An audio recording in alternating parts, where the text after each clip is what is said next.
जय श्री कृष्णा। ये तो आप जानते ही हैं, दुनिया के हर मंदिर में सुबह सुबह मंगल आरती की गूंज सुनाई देती है। लेकिन एक ऐसा मंदिर भी है जहां आज तक कभी भी मंगल आरती नहीं हुई है।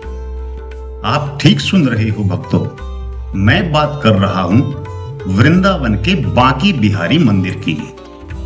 अब सवाल उठता है, आखिर क्यों नहीं होती वहां पर मंगल आरती? तो चलिए जानते हैं इस रहस्य के बारे में। आइए सनातन की अद्भुत बातें जानने समझने के लिए सनातन ज्ञान प्रेरणा चैनल को सब्सक्राइब जरूर कर लें। आपको सुनाता हूं इसका रहस्यमय कारण। हरे कृष्णा। बहुत समय पहले की बात है, वृंदावन में बांके बिहारी मंदिर के बाहर एक व्यक्ति रोज झाड़ू पोछा किया करता था।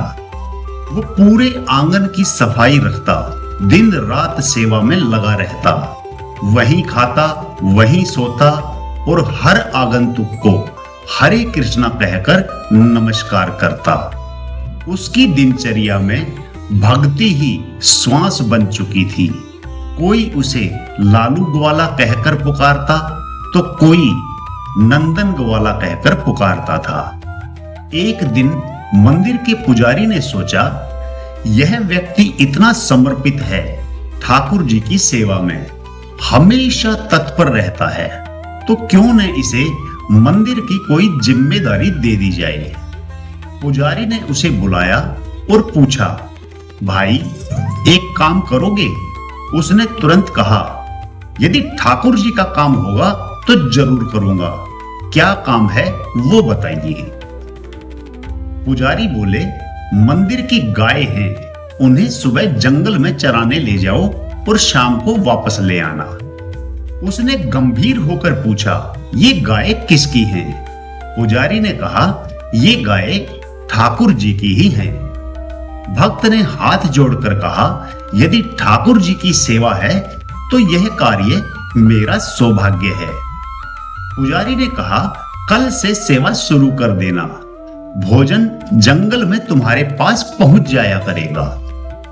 अगले दिन वह बड़ी श्रद्धा से सभी गायों को लेकर जंगल में चराने के लिए चला गया। दिन भर गायों की रखवाली करता, हर पल हरे कृष्णा राधे राधे का नाम जपता।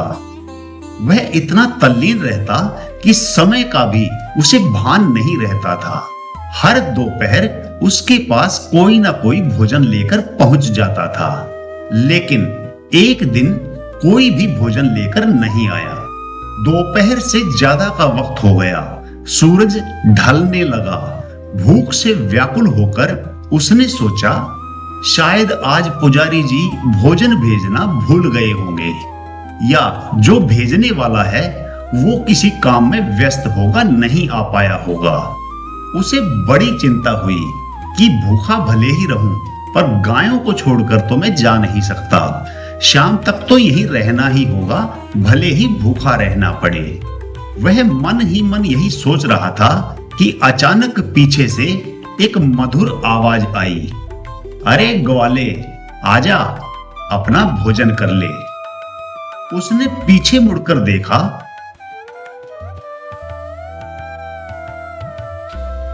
आसपास कोई भी नहीं था। बस एक पेड़ के नीचे लाल मखमली कपड़े में कुछ रखा हुआ दिखाई दिया। वो वहां गया, कपड़ा खोला और देखा कि उसमें तो तरह तरह के व्यंजन 56 भोग सजे हुए हैं। वो अचंभित रह गया, फिर मुस्कुराकर बोला, लगता है आज भोजन अधिक बना था, इसीलिए देर से भोजन आया है।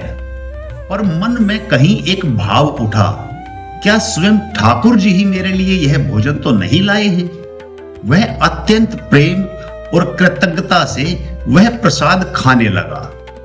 भोजन के बाद तृप्त होकर उसने लाल कपड़े में सारे बर्तन बांध लिए और शाम को मंदिर लौट आया। वहां जाकर उसने पुजारी जी से कहा, पुजारी जी, आज भोजन कोई देने नहीं आया, लेकिन मुझे लगता है कि स्वयं ठाकुर जी मेरे लिए भोजन लेकर आए थे। पुजारी ने आश्चर्य से देखा, आज तो मंदिर में भोजन बना ही नहीं था, क्योंकि आज एकादशी है। और जब उन्होंने लाल मखमली कपड़ा देखा तो पुजारी पहचान गए, ये तो वही बर्तन हैं जिनमें रोज ठाकुर जी को भोग लगाया जाता है।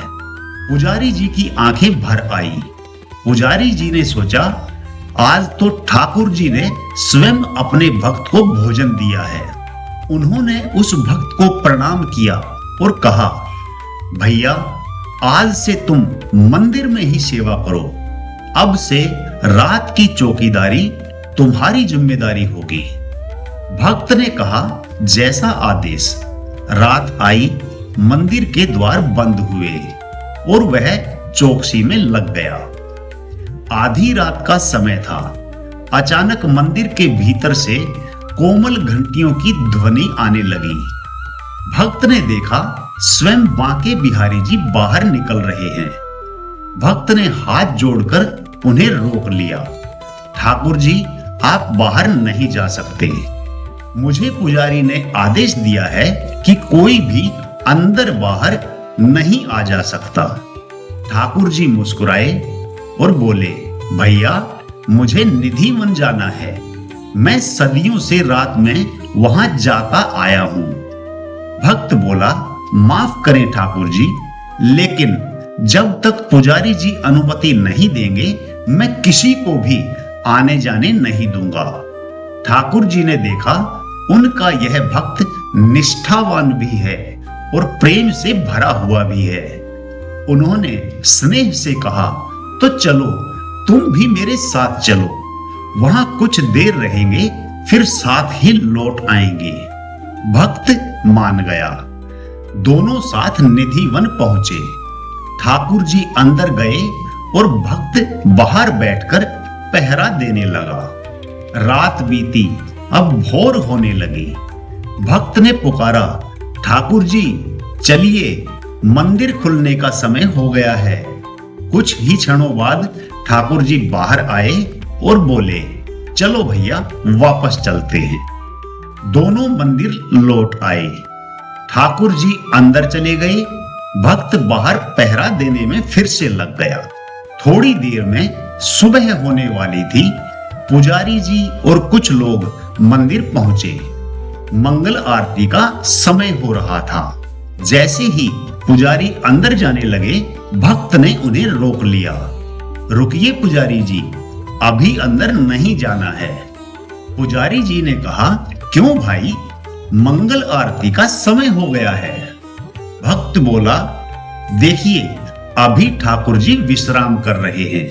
रात भर निधि वन में रास रचा रहे थे, अब आराम कर रहे हैं। थोड़ा विश्राम करने दीजिए। पुजारी जी आश्चर्यचकित रह गए। वे जानते थे यह वही भक्त है जिसे स्वयं ठाकुर जी दर्शन देते हैं। उन्होंने उसकी बात मानी और सब लोग वहीं बैठ गए मंदिर के बाहर। जब सूरज की पहली किरण मंदिर के आंगन में पड़ी, तब भक्त ने कहा, अब आरती कीजिए, ठाकुर जी विश्राम से उठ चुके हैं। उस दिन के बाद से आज तक वृंदावन के बांके बिहारी मंदिर में सुबह की मंगल आरती नहीं होती, क्योंकि आज भी माना जाता है कि रात के समय ठाकुर जी निधि वन में रास रचाते हैं और भोर में विश्राम करते हैं। साल भर में केवल एक दिन जन्माष्टमी को ही वहां मंगल आरती होती है, बाकी पूरे वर्ष नहीं की जाती। यही है ठाकुर जी की वह दिव्य लीला जो सच्चे भक्त के प्रेम से बंधी हुई है, क्योंकि जहां प्रेम सच्चा होता है वहां स्वयं भगवान आकर अपने भक्त की सेवा स्वीकार करते हैं। हरे कृष्णा।